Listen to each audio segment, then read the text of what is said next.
C'est une journée riche en couleurs qui a été présidée par le président de la transition, président de la République, chef de l'État, le général de brigade Brice Clotaire Oligui Nguema, occasion pour le numéro 1 gabonais de s'exprimer en ce terme. En ce jour de cohésion, ce jour de joie et de partage militaire, un moment particulièrement rempli d'émotions et marqueur de notre histoire commune. Comme beaucoup d'entre vous, je me suis engagé dans l'armée en 1997, soit 28 ans de service. Après mes études universitaires à l'Université des sciences et techniques de Massoukou. Et comme beaucoup d'entre vous, j'ai commencé ma carrière comme recrue au centre d'instruction de Ouila, avant de m'envoler vers le Maroc pour y suivre une formation d'officier à l'Académie royale militaire de Meknès. Certains de vos chefs militaires sont mes promotionnaires d'école, beaucoup d'autres les anciens, et pour d'autres mes jeunes. Tout comme Pythagore se plaisait aux mathématiques à cause de la certitude de son raisonnement, moi, je me plais au métier des arts à cause des valeurs qui en sont l'essence. Parmi elles, le respect des ordres, la discipline et la rigueur au travail vont très rapidement me distinguer des autres et pousser son excellence, Feu Omar Bongo Ondimba, à me choisir pour assumer la haute charge d'aide du président de la République à 24 ans. C'est ainsi que durant 8 années, aux côtés du feu chef de l'État Omar Bongo Ondimba, je me suis mis à l'école de l'obéissance, l'école de la vie, l'école d'apprentissage.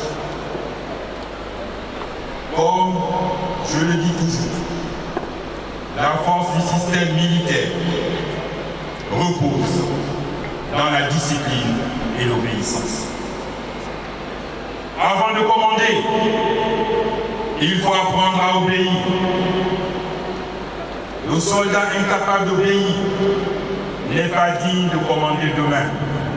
Ce n'est pas tout. Une journée à forte valeur ajoutée au cours de laquelle Brice Clotaire Oligui Nguema ajoute ce qui suit. Nous avons entamé une transition militaire courageuse en imposant des réformes inédites dans plusieurs secteurs de la société, afin de soulager rapidement les souffrances de la population. Dans le cas des forces de défense et de sécurité, nous avons, en 18 mois, révisé les textes réglementaires en vigueur,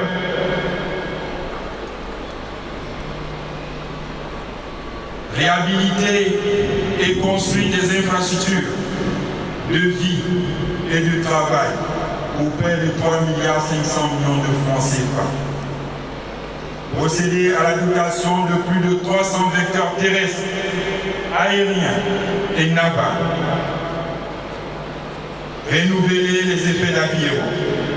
Renforcer les effectifs par des recrutements. Lancer un programme de logement, location-vente. Nous avons refait la loi de programmation militaire et divers autres avantages à titre individuel. Mes chers frères d'armes, l'annonce de l'élection présidentielle le 12 avril 2025 prochain signifie la fin de la période de transition Et je voudrais surtout vous remercier pour la discipline, votre professionnalisme durant toute cette période. Vous avez fait montre de votre courage, de votre sincérité à m'accompagner et la nation entière dans ces moments difficiles.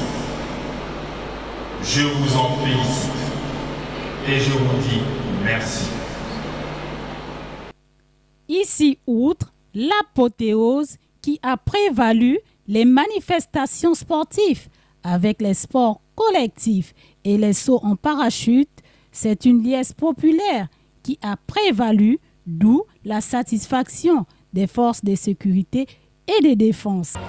Nous trouvons que les choses se passent très bien et ça permet à ce que les forces de défense et de sécurité puissent encore se souder entre elles et puissent renforcer encore l'armée, renforcer encore l'armée, s'aimer, et c'est un moment de partage et de réjouissance que nous avons tous ensemble en fait. On a l'occasion de se réunir quoi. Et moi je suis content qu'on on se retrouve dans ce genre de cadre. Vraiment je suis heureux, moi je suis content. Tout est bien qui finit bien. Rendez-vous pour la prochaine édition.